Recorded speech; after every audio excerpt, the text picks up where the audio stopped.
Special intensive revision SIR രാജ്യവ്യാപകമായി സമഗ്ര voter പട്ടിക പരിഷ്കരണത്തിന് ഒരുങ്ങുകയാണ് തെരഞ്ഞെടുപ്പ് കമ്മീഷൻ. ബീഹാറിൽ നടപ്പാക്കി കഴിഞ്ഞതോടെ വ്യാപകമായിട്ടുള്ള പരാതികളും ആശങ്കകളും ജനങ്ങളുടെ മനസ്സിൽ ഉണ്ടാവുകയാണ്. പ്രതിപക്ഷ പാർട്ടികൾ ഈ വിഷയങ്ങൾ മുന്നോട്ട് വയ്ക്കുകയും ചെയ്യുന്നുണ്ട്. എന്താണ് SIRൽ നിന്നും ഉണ്ടാകുന്ന ആശങ്ക? വോട്ടർ പട്ടികയിൽ നിന്നും പൗരത്വത്തിൽ നിന്നും പുറത്താകുമോ എന്നുൾപ്പെടെയുള്ള ആശങ്കകൾ ആളുകളിൽ ഉണ്ടാകാനുള്ള കാരണം എന്താണ്? നമുക്ക് ആദ്യം മുതൽ തന്നെ പരിശോധിക്കാം. എന്താണ് SIR എന്ന് അറിഞ്ഞെടുത്തു നിന്നാണ് നമുക്ക് ഈ ആശങ്കകളിലേക്ക് കടക്കാനാകൂ. നോക്കൂ, എന്താണ് SIR? അത് ഏറ്റവും അടിസ്ഥാനമായിട്ട് അല്ലെങ്കിൽ ഏറ്റവും സിമ്പിളായിട്ട് പറയുകയാണെങ്കിൽ തെരഞ്ഞെടുപ്പ് കമ്മീഷൻ വോട്ടർ പട്ടിക പുതുക്കുന്നു അല്ലെങ്കിൽ അതിനെ ഏറ്റവും മെച്ചപ്പെടുത്തുന്നു എന്നുള്ളതാണ്. വോട്ടർ പട്ടിക പുതുക്കി മെച്ചപ്പെടുത്തുകയാണ്. അതിൽ മരിച്ച ആളുകളുണ്ടെങ്കിൽ അവരെ ഈ പട്ടികയിൽ നിന്നും ഒഴിവാക്കുന്നു. അതുപോലെ തന്നെ സ്ഥലം മാറി താമസിക്കുകയൊക്കെ ചെയ്യുമ്പോൾ മണ്ഡലം മാറുന്ന ആളുകളുണ്ടാവും. അപ്പോൾ മണ്ഡലം മാറുന്ന ആളുകളെ സ്വാഭാവികമായിട്ടും ഉള്ള മണ്ഡലത്തിൽ നിന്ന് മാറ്റി അടുത്ത മണ്ഡലത്തിലേക്ക് അവരുടെ പേര് ചേർക്കേണ്ടതുണ്ട്. ആ പ്രക്രിയ ഇതിന്റെ ഭാഗമാകും. അപ്പം തന്നെ 18 വയസ്സ് തികഞ്ഞിട്ടുള്ള എല്ലാവരെയും പട്ടികയിൽ ചേർക്കുക. ഇതാണ് സ്വാഭാവികമായിട്ടും SIR വഴി നടപ്പിലാക്കുന്ന നടപടികൾ എന്ന് പറയുന്നത്. പക്ഷേ ആശങ്കകൾ ഉയർന്നു വരുന്നു. എന്തുകൊണ്ടാണ് ഈ ആശങ്കകൾ എന്നുള്ളതാണ് നമ്മൾ ഇനി പരിശോധിക്കാൻ പോകുന്നത്.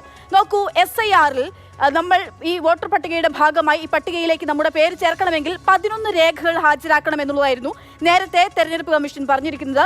ബീഹാറിൽ അത് വലിയ പ്രശ്നങ്ങളിലേക്കൊക്കെ എത്തിച്ചപ്പോൾ 12ാമത് ഒരു രേഖയായി ആധാർ പരിഗണിക്കാൻ തുടങ്ങി. അപ്പോഴും ആധാറിന്റെ ആധികാരികത കമ്മീഷനാണ് പരിശോധിക്കുക. അപ്പോൾ അവിടെയും ഈ ആധാർ ആധികാരികമല്ല, ഈ ആധാറിൽ എന്തെങ്കിലും പ്രശ്നമുണ്ടെന്ന് കമ്മീഷൻ ചൂണ്ടിക്കാണിക്കുകയാണെങ്കിൽ നമ്മൾ വോട്ടർ പട്ടികയിൽ നിന്നും പുറത്താകാനുള്ള സാധ്യതയുണ്ട്. അതായത് SIR നിലവിൽ നടപ്പിലാക്കുന്നത് 2002 വോട്ടർ പട്ടികയുടെ അടിസ്ഥാനത്തിലാണ്. അതായത് 2002 ശേഷമാണ് നിങ്ങൾ വോട്ടർ പട്ടികയിൽ ഇടം പിടിച്ചതെങ്കിൽ, നിങ്ങൾക്ക് വോട്ടവകാശം ഉണ്ടായതെങ്കിൽ നിങ്ങളും SIRന്റെ ഭാഗമാകണം. അതായത് എന്യൂമറേഷൻ കണക്കെടുപ്പിന് വിധേയമാകണമെന്നുള്ളതാണ്. ഓൺലൈനായിട്ടോ നേരിട്ടോ ഈ എന്യൂമറേഷന്റെ ഭാഗമാകാൻ നിങ്ങൾക്ക് സാധിക്കും. അതിനുശേഷം നടക്കുന്ന പ്രക്രിയ എന്ന് പറയുന്നത് BLO ബൂത്ത് ലെവൽ ഓഫീസർ വീട്ടിലെത്തി നേരിട്ട് പരിശോധന നടത്തുമെന്നുള്ളതാണ്. അപ്പോഴാണ് ഈ പട്ടികയിൽ നിന്ന് പുറത്താകുമോ എന്നുള്ള ആശങ്ക ഉയരുന്നത്. ഒന്ന്, ഈ രേഖകൾ പൂർണ്ണമായിട്ടും ഹാജരാക്കാൻ പറ്റാതെ പോകുന്ന ആളുകൾ. ഒപ്പം നമ്മുടെ കേരളത്തിൻ്റെയൊക്കെ പശ്ചാത്തലം നമ്മൾ പരിശോധിക്കുകയാണെങ്കിൽ പ്രവാസികൾ ഉൾപ്പെടെയുള്ള ആളുകൾ. ഇവിടെ ഒക്ടോബർ മാസം മുതലാണ് രാജ്യവ്യാപകമായിട്ട് SIR നടപ്പാക്കാൻ പോകുന്നത്, കേരളത്തിൽ ഉൾപ്പെടെ. അപ്പോൾ ഈ സമയത്ത് നാട്ടിലില്ലാത്ത ആളുകളെ സംബന്ധിച്ചിടത്തോളം വീട്ടിൽ പരിശോധനയ്ക്കായി എത്തുമ്പോൾ അവരുണ്ടാകില്ല. അപ്പോൾ അവർ പട്ടികയിൽ നിന്ന് പുറത്താകുമോ? പുറം നാടുകളിൽ പഠിക്കുന്നവർ, ജോലി ചെയ്യുന്നവർ എന്നിവരൊക്കെയും ഇതേ തരത്തിലുള്ള ആശങ്ക നേരിടുന്നുണ്ട്. എന്തുകൊണ്ട് ബീഹാറിൽ ഇതൊരു ആശങ്കയായി വന്നു അല്ലെങ്കിൽ അവിടെ ചോദ്യം ഉന്നയിക്കപ്പെട്ടു എന്നുള്ളതാണ് നോക്കുന്നത്.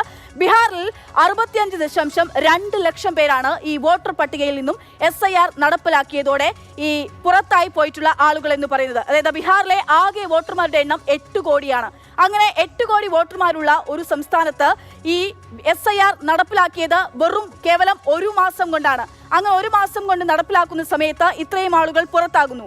മാത്രമല്ല, നമ്മളെ സംബന്ധിച്ചിടത്തോളം നമ്മുടെ ഏറ്റവും പ്രധാനപ്പെട്ട ബേസിക് ആയിട്ടുള്ള ഐഡിയയായി നമ്മൾ എപ്പോഴും ചൂണ്ടിക്കാണിക്കുന്ന വോട്ടർ കാർഡും ഒപ്പം തന്നെ നമ്മുടെ ആധാർ കാർഡും ഒക്കെയാണ്. അതുണ്ടായിട്ടും ആ കാർഡൊന്നും പരിഗണിച്ചില്ല വോട്ടർ പട്ടികയിലേക്ക് ഈ ആളുകളെ ഉൾപ്പെടുത്താൻ. അവിടെയാണ് കുറെ പേർ ഈ വോട്ടർ പട്ടികയിൽ നിന്നും പുറന്തള്ളപ്പെട്ടത്, ഒഴിവാക്കപ്പെട്ടത്. ഒപ്പം നമ്മൾ നേരത്തെ പറഞ്ഞത് കേരളത്തിലേക്ക് നമ്മൾ എത്തുമ്പോൾ എല്ലാ സംസ്ഥാനത്തും ഇതിന്റെ ആശങ്ക എന്തുകൊണ്ട് നിലനിൽക്കുന്നു എന്നുള്ളതാണ്. കാരണം കേരളത്തിലും തദ്ദേശ തെരഞ്ഞെടുപ്പ് ഇതാ തൊട്ടു മുന്നിലാണ്. അപ്പോൾ സ്വാഭാവികമായിട്ടും ഈ വളരെ പെട്ടെന്ന് തന്നെ ഇത്തരത്തിൽ SIR നടപ്പിൽ ആക്കുകയാണെങ്കിൽ വോട്ടർ പട്ടികയിൽ നിന്നും ആളുകൾ പുറത്തേക്ക് പോകുമോ എന്നുള്ളതാണ് ആശങ്ക. ഇന്നിപ്പോൾ സുപ്രീം കോടതിയുടെ ഭാഗത്തേക്കും ഇതുമായി ബന്ധപ്പെട്ട വിവിധ സംസ്ഥാനങ്ങളുടെ ഹർജി എത്തിയിരുന്നു. SIR നടപ്പിലാക്കരുത്, തടയണമെന്ന് ആവശ്യപ്പെട്ടുകൊണ്ടുള്ള. പക്ഷെ ഒരു ഉത്തരവ് പുറപ്പെടുവിക്കാനാകില്ല എന്നാണ് കോടതി സൂചിപ്പിച്ചത്. കാരണം കോടതി ഇതിൽ വ്യക്തമാക്കുന്ന കാര്യം എന്ന് പറയുന്നത് ഇത് ഏതെങ്കിലും തരത്തിൽ ഭരണഘടനാ ലംഘനമാകുന്നുണ്ടെങ്കിൽ മാത്രമേ ഇടപെടാനാകൂ, അല്ലാത്ത പക്ഷം SIR തടയാൻ ആകില്ല എന്നുള്ളതാണ് കോടതിയുടെ